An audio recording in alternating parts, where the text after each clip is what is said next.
All right, hello. Welcome to chapter 13 and 14 of Stella Diaz. When you're done, make sure that you write in your notes so you're ready for the reading check on Monday. Mom picks me up at the end of the first day. She looks overwhelmed and is carrying a large leather bag with her. How did Premier Dia go? She asks, taking off her high heels. She replaces them with ballet flats. Amazing! I went behind the scenes ultra exclusive tour. The back area is so scientific with pipes and computers. It looks like a submarine. I also think I might have one new friend who also wants to save the oceans. Mom gives me a high five. See? The star worked. She smiles. What's in the leather bag? I ask. Mom softly moans. I have to do work from home. That's how I can pick you up early every day this week. When we get back home, I immediately call Jenny. I want to talk to her about the first aid camp and see if she wants to help me save the oceans. Jenny, I'm on a mission. Meet me at the library. On my way, she replies. I jump on my bike and ride to the library. When I see Jenny, I give her a big hug and hand her her gift. It's a colorful bag from Mexico that I filled with Japanese peanuts. For at least 5 minutes, I ramble on about my trip. I haven't been able to tell her much since she was busy at dance camp. And I ate grasshoppers. I conclude. Jenny shrugs. I ate duck eggs today, she replied. Her mom likes to buy pickled duck eggs from the Vietnamese market. We both laugh. Even though it was just a few days, I missed Jenny. It's so great to have a best friend who understands that sometimes food doesn't sound familiar is actually the best. She tells me about her camp and does a dance demonstration. I try my best to seem interested, but I really want to get started on saving the oceans. As soon as she finishes, I tell her about our mission in Mexico. I've decided that I'm going to be a marine biologist and help protect the oceans. And I need your help. Well, how are you going to protect them? She asks. Oh, well, I pause. That's a good question. All right, so I haven't figured out all of the details. I just know the sea creatures need our help, and I thought we could do some research and figure out how to help them. Jenny looks a little more convinced. I'll help when I'm not at dance camp or rehearsing. I have to practice a lot for my duet at the recital. It's coming up soon. My stomach sinks a little. The oceans are more important than dancing. I wish Jenny understood that. I can't complain though. A little help is better than nothing. Do you think Stella is being a good friend? Where do we start? She stands on her tiptoes like a ballerina. We begin consulting our faithful friend, the library catalog. It's easy to find some books on the ocean on the computer, and we skim through the section a bit. It's mostly books that I've seen before. As you can imagine, I know this area quite well.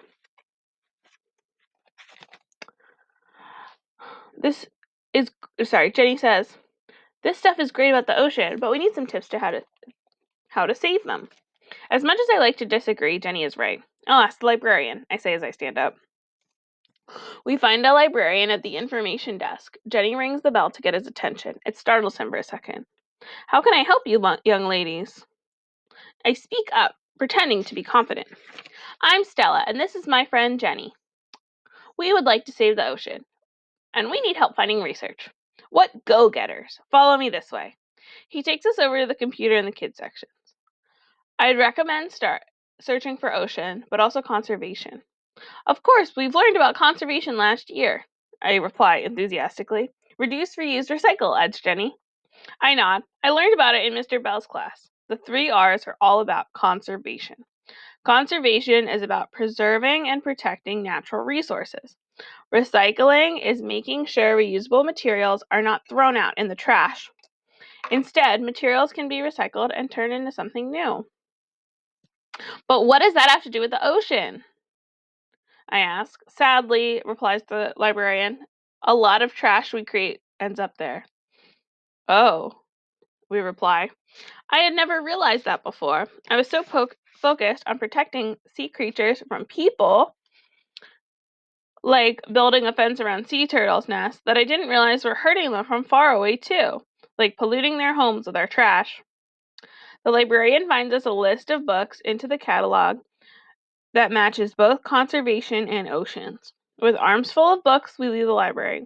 It's more than enough to begin. At the last minute, Jenny grabs a book on baking for kids. This looks tasty. This looks too tasty, she says. Back at home, we start on the posters. Jenny writes out in bubble letters, "Save the oceans," while I draw a mighty blue whale underneath. It's the largest mammal or animal to ever have existed on the entire planet. It's a symbol worthy of the cause. I start writing facts on a separate poster, like how 150 million metric tons of plastic are in all the ocean. If an elephant weighs a ton, that's 150 million elephants of trash. The more I read and write, the worse I feel about what we're doing to the oceans. I think learning about conservation might go hand in hand with feeling a little bad. After we finish making the posters, I feel less upset. But usually I want to do more. I lie down on my thinking rug. All the facts are sad, Jenny, I say, frowning. I really hope I can figure out how to fix the ocean. A snack might make us smarter, Jenny says, flipping through the baking book. She's flipping through the pages as I work on the poster. We head to the kitchen and brainstorm over some galletas from the pantry. I don't know if it really made us feel any smarter, but cookies really improved our spirits. Okay, so a lot happened in chapter 13. We're also going to read chapter 14, because it's teeny tiny. On the second day of camp, Mr. Kyle and Miss Susan introduce us to one of our big projects. At first, the project is sort of a mystery. It's best if we explain it in the penguin habitat, Miss Susan says. We all squeal together as a group. In the habitat, we are not allowed to pet the penguins. It's still great, though. It's the closest I've ever been to a penguin. I am within an arm's length of cuddling one. Kristen leans into me. It smells sort of fishy in here. I nod, but I don't really mind. Their little waddles and personalities are so fun. I can ignore the smell. Mr. Kyle holds up the rubber ball and throws it at the penguins. They have so much fun pushing it around each other, almost like Biscuit with his toys. Today you're going to make a toy for the animal, similar to the ball I threw. They're called enrichment toys. The toys can help the animals exercise their minds and bodies. Awesome, replied Marielle. If I'm not a zoologist, I definitely want to be a designer. I smile at her. I'm determined to make her my friend. But she turns her head again before she can see me. Follow us. It's inspiration time. They take us to the official enrichment room. It's where they store the toys of the belugas, otters, sea lions, and dolphins to play with. The toys come in all shapes and varieties. There are frisbees, balls, hula hoops, and even ice cubes in the cooler. I pick up a plastic figure. It sort of looks like a skeleton. That's the sea lion's favorite toy at Halloween, says Miss Susan, grinning. After we examine the enrichment toys, Mr. Kyle says, as you design, imagine how the animals might engage their senses with the toy. Think of how your animals could play with your toy in their groups. They get to work in the big craft room. The craft room is like our own personal art supply store. It has all the supplies you can imagine. Now, before you get to work, says Miss Susan, we'd like for you to work in groups of 3. Kristen and I naturally team up. We even ate lunch together yesterday, but when we look around, it seems as though everyone has formed their group.